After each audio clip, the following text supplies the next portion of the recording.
Hi நண்பர்களே, போன வீடியோல 4x ஸ்கோப்புக்கு சென்சிட்டிவிட்டி வேணும்னு சொல்லி நிறைய பேர் கமெண்ட் பண்ணியிருந்தீங்க. இந்த வீடியோல 4x ஸ்கோப்புக்கு மட்டும் இல்ல, இருக்கிற எல்லா ஸ்கோப்புக்கும் தரமான சென்சிட்டிவிட்டி நான் சொல்லித்தரேன். அதுக்கு முன்னாடி இந்த வீடியோவை கொஞ்சம் பாருங்க.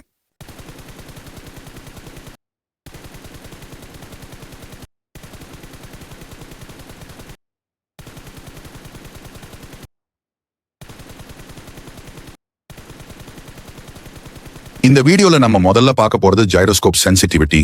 இது நான் யூஸ் பண்ற ஓன் சென்சிட்டிவிட்டி தான். இதுல என்ன எல்லா ஸ்கோப்புக்கும் ஒன்னு இருக்குன்னு நினைக்காதீங்க.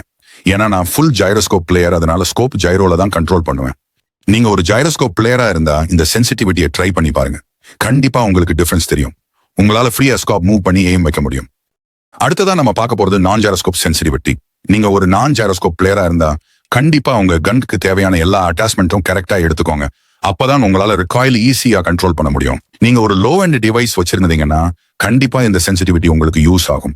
ட்ரை பண்ணி பாருங்க. நான் சொல்லி இருக்கிற இந்த சென்சிட்டிவிட்டி 100% ஜீரோ ரீகாயில் ஆகும்னு நான் போய் சொல்ல விரும்பல. இந்த சென்சிட்டிவிட்டி உங்களோட டிவைஸ் பொறுத்து ஒவ்வொருத்தருக்கும் மாறும். அதனால உங்க ஓன் சென்சிட்டிவிட்டி வைக்க கத்துக்கோங்க. இந்த வீடியோக்கு கீழே அது எப்படி பண்ணணும்னு லிங்க் கொடுக்குறேன், மறக்காம ட்ரை பண்ணுங்க. அப்புறம் முக்கியமான விஷயம், நீங்க சுடும்போது படுத்துட்டு சுடுங்க. உங்க ரீகாயில் கண்ட்ரோல் பண்ண ரொம்ப யூஸ்ஃபுல்லா இருக்கும்.